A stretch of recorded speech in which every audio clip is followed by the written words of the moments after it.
130 years for Greer's Home Furnishings. What do you think has been the key to that sustained success for Greer's? We've always changed with the times, and this company survived the Great Depression, 2 world wars, lots of financial downturns. It's mostly because my ancestors have known to sort of be ahead of the times, but also to take advantage of what we have that makes us different from the big boxes and from the big chain stores.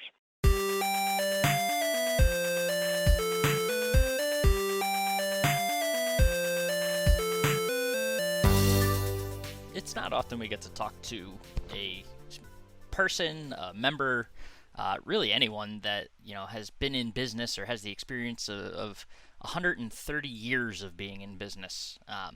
Collectively as a manufacturer, a retailer, anything of that kind. But that's exactly what we were presented with when we heard of Greer's Home Furnishings, a Loudon, Tennessee-based member of Nationwide Marketing Group that this month, August 2020, is celebrating 130 years of being in business, and not even just being in business, but operating out of the same location, which is something really cool that I came to learn during this interview, where I got the chance to talk with 3 different generations of Greer's Home Furnishings employees, and all part of the same family.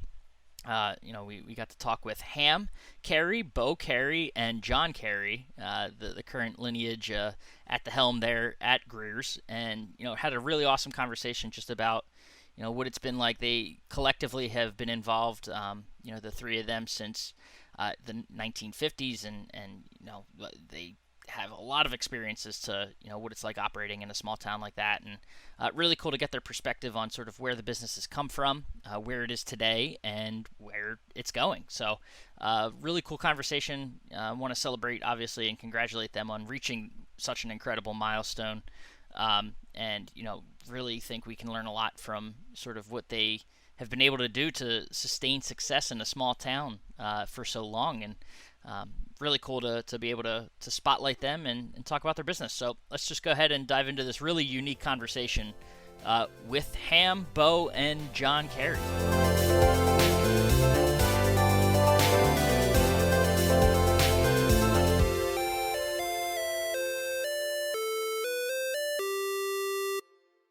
All right, we're back on the Independent Thinking podcast, and really excited. A really cool opportunity here to chat with a member who's celebrating a really big milestone. And when I say really big, more than a century and a quarter long milestone of being in business. 130 years for Greer's Home Furnishings down there in Loudon, Tennessee. Correct me if Mr.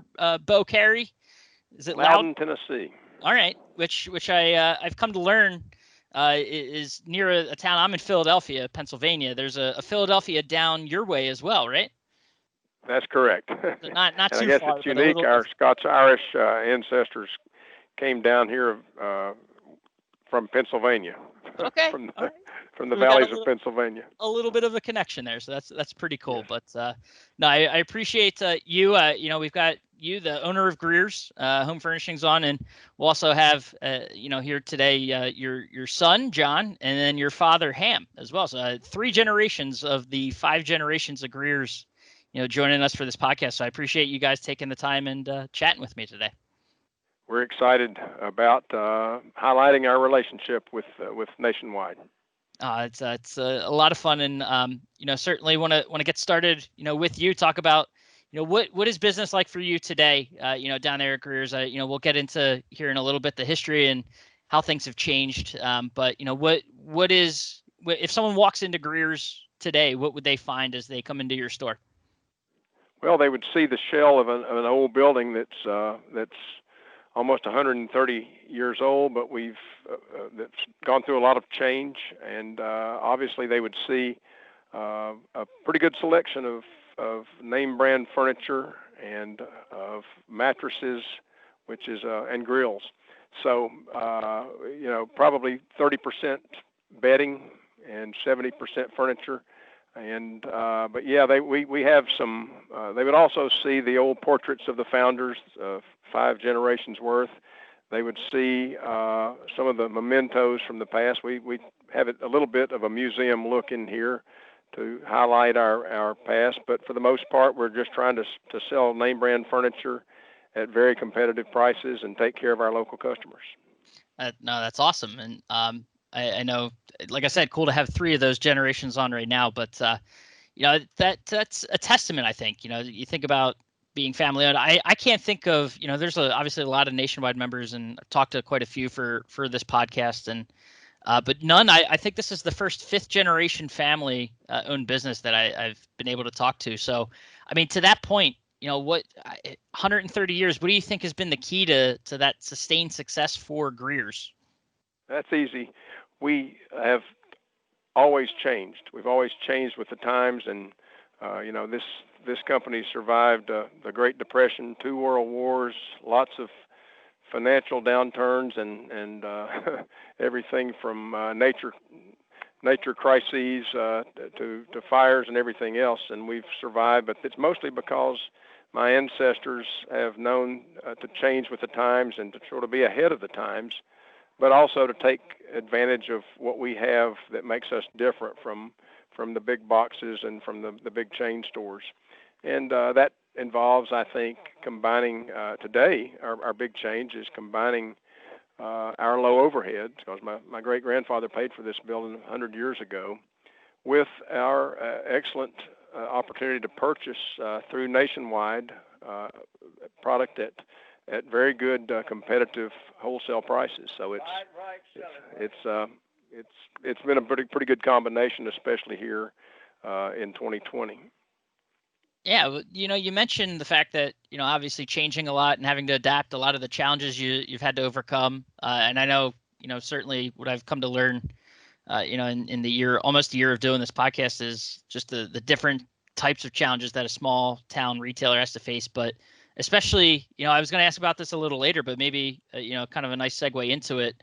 The biggest challenge of late, I think, is a term that everyone's tired of hearing of, but that's the whole COVID-19 and everything that's been happening these past few months with that. So I wanted to ask, what's business been like, for you guys during this time, and how have you managed, over that time? Well, late March and throughout April were really tough. We stayed open. We didn't close a single day, and we did keep all of our staff on a full schedule. We never laid anybody off, and we're able to do that. We got to do a lot of cleaning in the store and sanitizing, but we kept everybody doing something, and nobody had to go home. But our volume suffered in the spring, but it's been, like many stores, it's been excellent over the past 2 or 3 months. We're really excited about. We've had actually 56% growth in June and July, 56% growth, and May was just a little bit less than that, still about 51%. So the last 3 months have just been excellent, and we're experiencing good traffic. And again, it's going right well. We're anticipating the whole second half to continue to show excellent growth over last year. What's it been? What have interactions been like with customers? I mean, because the crazy thing is, I think about walking around the streets again. I feel like I'm flexing the fact that I live in Philadelphia. Not trying to do that at all, but the big town, it's obviously a different vibe. You don't know people, as intimately as in a small town like where you are. So I mean, those personal relationships I know are a lot more. They carry a lot of weight in a smaller town. So I mean, how have they, the interactions with customers changed, and what's that been like adjusting, during this COVID time? Well, we're doing, of course, we use Webfronts, RWS, which is a partner of Nationwide for our website, and they've come with ways that we can do live chat with our customers without coming to the store. We've upgraded what we are promoting on the website. We've done a lot of the Google advertising as we've been advised at the primetime meetings, and learned through the educational opportunities how to take advantage of our IT, and as well as Google ads, Google advertising, pushing people to our website. So we've done a whole lot of work without people coming in the store. We've facilitated those that want to do the curbside pickups. We've done deliveries that are safe by dropping it off on their porch or in their garage. And of course, our drivers are wearing masks and gloves and the foot protectors when they go in the home. Well, I don't know if that's what you meant, but that's been comforting to our customers, as well as the measures that we take. When people come in our store, there's hand sanitizer, there's actual disposable masks right there at the door for them to put on if they didn't bring one. And so that's all seemed to work. And as I said, thanks to our extra measures and trying to price ourselves below the big city product, we've been experiencing very good volume increases over the past 3 months. Oh, that's awesome. And I mean, certainly I'm sure just in those day-to-day interactions, or customers I'm sure have come across as appreciative, and the response is for the most part, I imagine positive in sort of the steps and measures you're taking to protect not just them, but also your employees as well. That's correct. Overwhelmingly so. Whereas we expected some people to way back in the spring to be critical that we were actually open for business, but we didn't seem to hear that. We expected some people to be a little skittish about coming in the store, but it's. I think part of that is that we don't have we have a pretty big store, so social distancing is very easy to do here. We have whereas in the big box stores sometimes there are crowds, so we, in a small town environment, we're able to offer a very safe, uncrowded environment to shop in. That's awesome. So I pivot a little bit. I've had my fair share of COVID talks. So I don't want to spend too much time on it. So let me add to that quickly. Yeah. We are very appreciative of the Zoom meetings and the conference calls that Nationwide provided, not only to help us take advantage of the PPPL loan and to make sure we did it right, but also to some of the little mini sessions with some of our suppliers that gave some stimulus purchases that we would have had at the High Point Market. Those were facilitated and offered by the Nationwide group, and that's been very helpful in making sure that we can survive and take advantage of all the programs that are available to us, including the what the government's offering. So that's been a plus, and I'm very appreciative of that.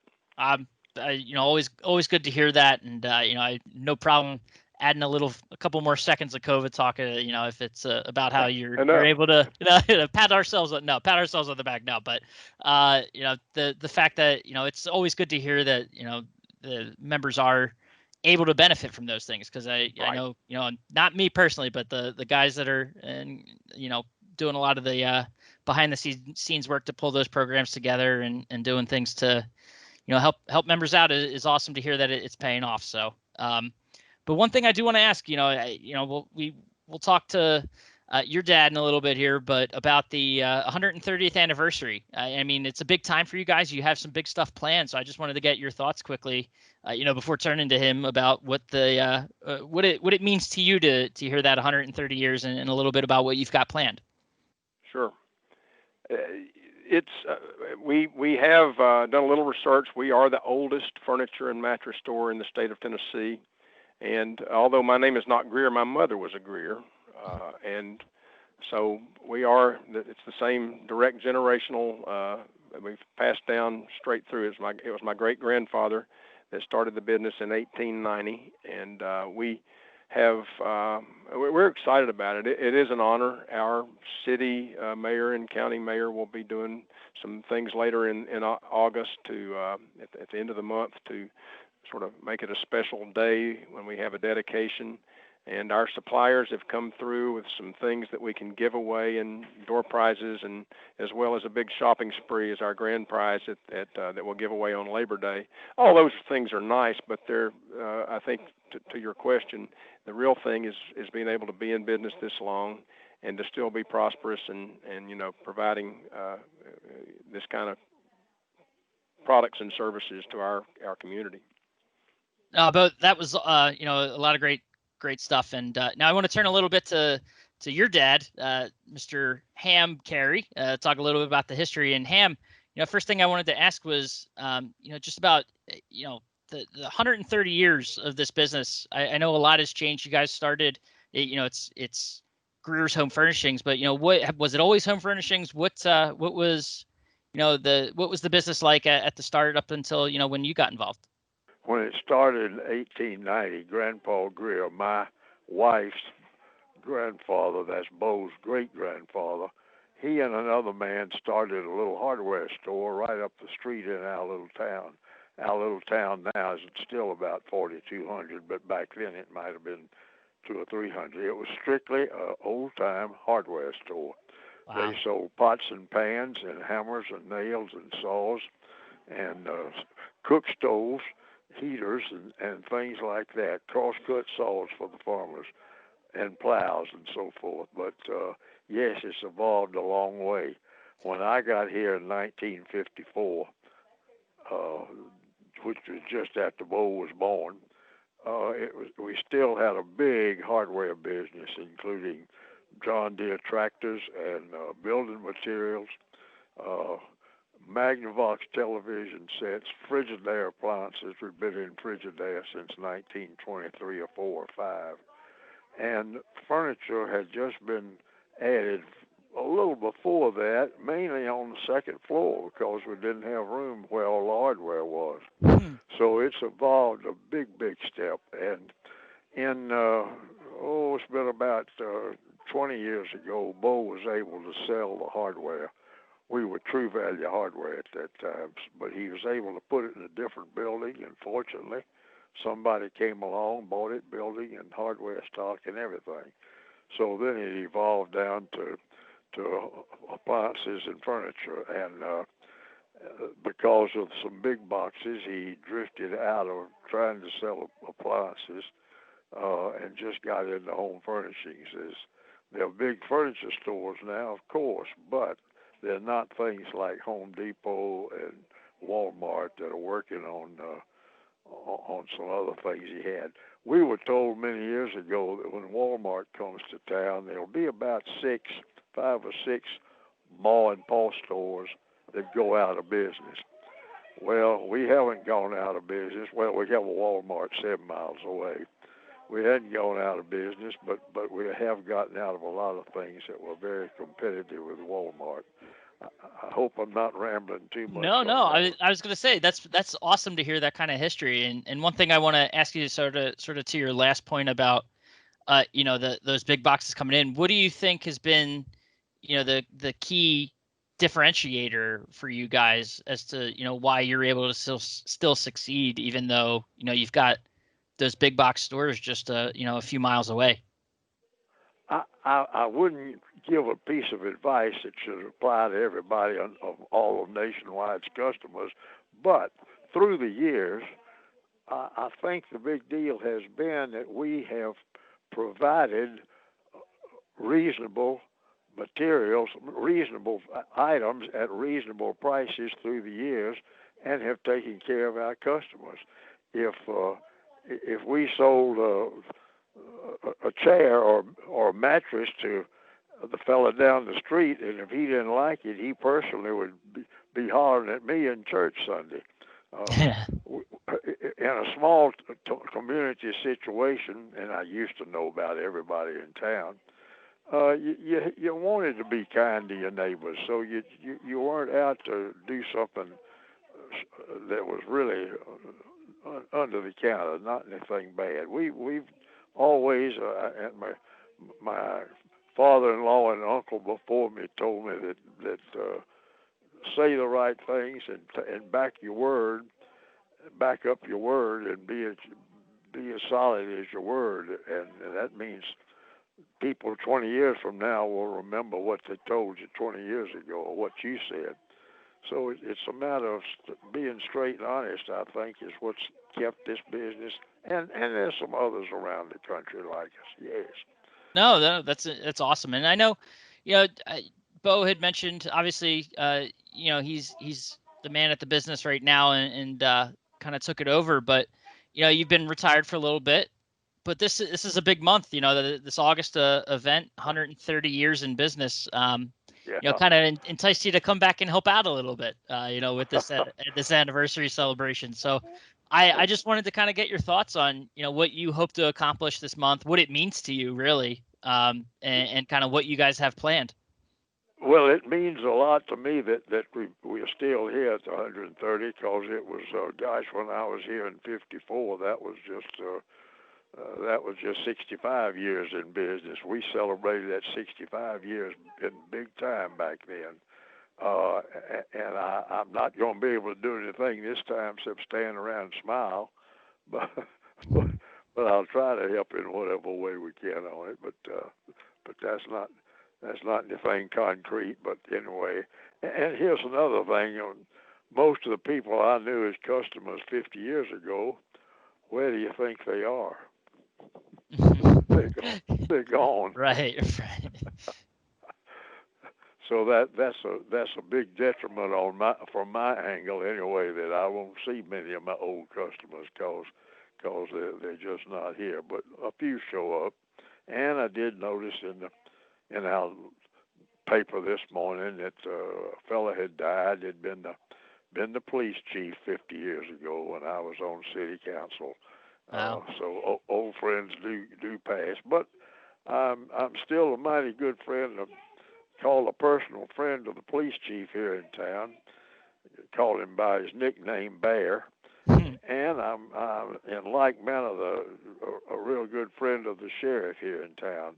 They both grew up with Bo and his brothers, so that gives us some family touch. But that's not what you need to get at, I know. Hey, no, it's. I mean, it kind of goes to show though, just how different. I'm talking to you. I'm sitting a stone's throw from Philadelphia, a town of several million. Out here on the East Coast, Yeah, little whereas town, yeah. yeah, right, just a little town. As opposed to, I mean, I think you can go a couple blocks, a couple square blocks around my neighborhood, and in the suburbs here, and still, maybe find more people than are in a town like where you guys are, which is crazy to think about. But I mean, it's just such a different way to operate as a not even just a local resident, but someone in retail, and just how much that means to have a store and be in a community like that. I've enjoyed being in a small community. I was born and raised in Memphis, which is big, big, big and overflowing. But I've been here, as I say, since '54, and I've enjoyed the small community and how wonderful it's been when I did know everybody. And I look at the picture of the high school football team, and I used to know everybody's daddy that was on that team. Let me throw out something else. You mentioned about that little town of 7 million. Is that what it is, Philadelphia? Yeah. Yep. Well, we're 6 miles from Philadelphia. Did you know that? I did. There is a Philadelphia, Tennessee. So, right down the road. Yep. Little bit different. A little bit different. They have. Is it a big sports town? No, Philadelphia's a nothing town. They used to have a hosier mill, and it's been long gone. It still has a post office, and still has a place where the railroad depot was, but it's long gone. The train doesn't even slow down going through there now. Hey, I could say the same about the SEPTA trains up here, and how they don't slow down either going through the station. So, but that's That's right. Ham, I appreciate all that awesome info and history about Greer's, and kind of getting your perspective. It's really, really cool to hear all that. But moving over to your grandson, John. John, the fifth generation is really cool. I mentioned it a couple times now, but the fact that I don't think I've been able to talk to a fifth generation or 5-generation family-owned business. So to get you on is pretty cool. And it's cool to me. I kind of wanted to get your take, obviously as a member of that family, what's it mean to you to be involved in the business, and, what excites you about, working at Greer's? Yeah, Rob. So it's very important to me. I've worked outside of the company, but I think working for the family business, motivates me more. It makes me, I feel like I'm at my most efficient, most optimal, and just little things that, you might not do when you're outside of a family business. And So it helps just to when I'm working at Greer's, from middle school to high school, during summers in college, after college, some. It's just there's a lot of pride involved. So it's not just a job; it's more about family business. Yeah. So and then Half kidding question though. I have to ask is, was there did you have an option? Was this a family calling, or was this sort of something that you knew you had coming to you?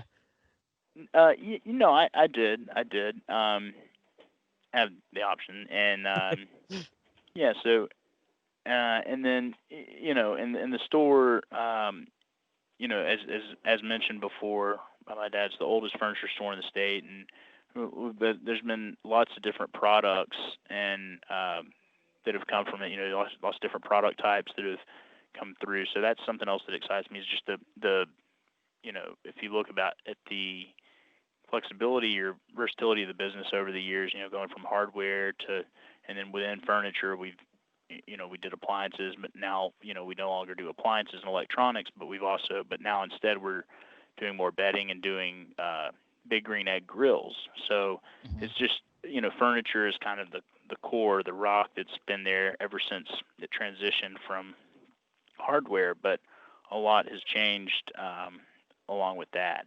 Well, And yeah. the cool thing your dad mentioned is that obviously having you involved, it not only does it keep it in the family, but it gives Greer's the opportunity to kind of look ahead to that next generation of shopper, which I know is something that, as he mentioned too, the business has one of the keys to this 130 years is the fact that it's been able to adapt and evolve and that sort of thing. So I'm curious, maybe tough to look 130 years down the road, but I mean, just in your short time there right now so far, what do you see sort of as that next adaptation for Greer's, or kind of where are you looking to keep it so that you guys can continue this success? Yeah, sure. So, I'm working off and on with the company for several years now, but I think it's something we want to preserve the company, and it's been 130 years that we're celebrating, and I think going forward, the key is to preserve the history, but while also adapting to current trends. There's and changing is important, but also keeping the company history and what it stands for, the values intact.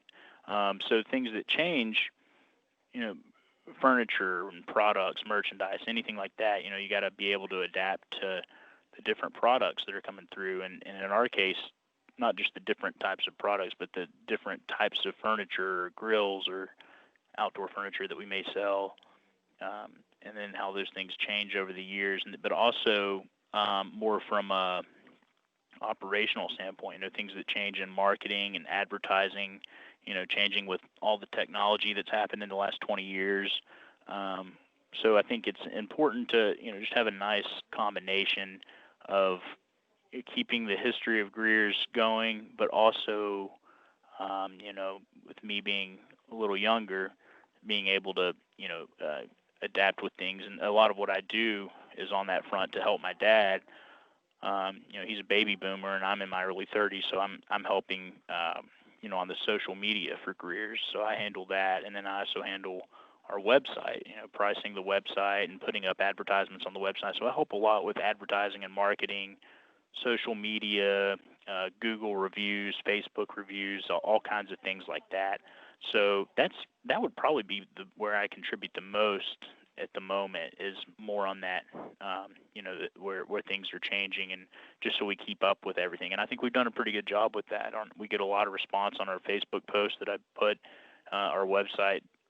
We are able to track our numbers and see how many people came here from the website, whether it was them calling from a Google search or them using directions to get here from Google. So we can see that it's working. So the website, the social media, and the pricing on the website, all of that's really really been working well. So I think that's something where I take the most pride in helping with all the new things going on in the world. No, that's awesome, and I know certainly it's kind of that, I think your dad said it, the breath of fresh air into the business that can kind of keep things moving and in a right direction. Not necessarily in a right or wrong direction, but a different direction. And that's sort of goes along with the whole idea of a business adapting and evolving to changing times and changing needs. So it's cool to hear. And I mean, to have been able to talk to three different generations, 3 out of the 5 generations of this business is really cool. So I appreciate you guys taking the time during this, a busy time, I know, ahead of not only your anniversary celebration, but just the dog days of summer here. So, I appreciate you, y'all, all 3 generations taking time and sharing a little bit of your story with us. Yeah, yeah. Thanks so much, Rob. And with the different generations in the family have gone through, but also something that I think that helps with the balance here is that we have different generations. We've always had different age groups of employees. People. My parents in their 60s working here. We have people in their 40s that may be working on the truck. People in their 50s, and myself in my 30s, and then we have high school and college kids coming in part time. So I think that helps. Just having within the company right now, there's different generations of age groups working here. So I think that's pretty cool. Oh, that's awesome. And just keep having at it. It's cool to hear a success story like yours. 130 years isn't something you hear too much of, I think, anymore. In independent retail, just with all the changes and things like that, and how many of these businesses aren't able to adapt. So to see that there's a 130-year-old business that's able to be nimble and willing to adapt and change on the as they need to on the fly is really cool. So keep at it, and we look forward to hearing more from Greer's and what you guys are doing, and enjoy the 130th celebration. Will do. Thanks so much, Rob. All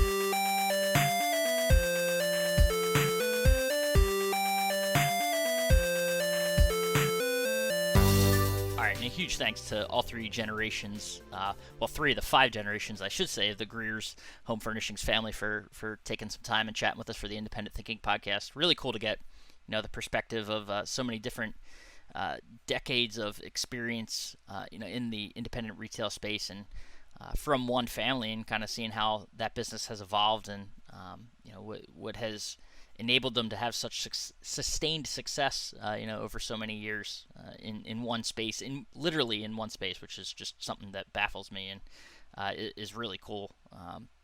As you think about sort of how much can change over such a long period of time, but that retail operation has literally stayed in the same spot. So really cool, stayed in the same spot, but evolved over time to obviously be able to celebrate 130 years in business. So again, congrats to them. Appreciate them taking time out of their busy day to chat with us, and as always, appreciate you taking the time to listen to the Independent Thinking podcast, and we will catch you next time.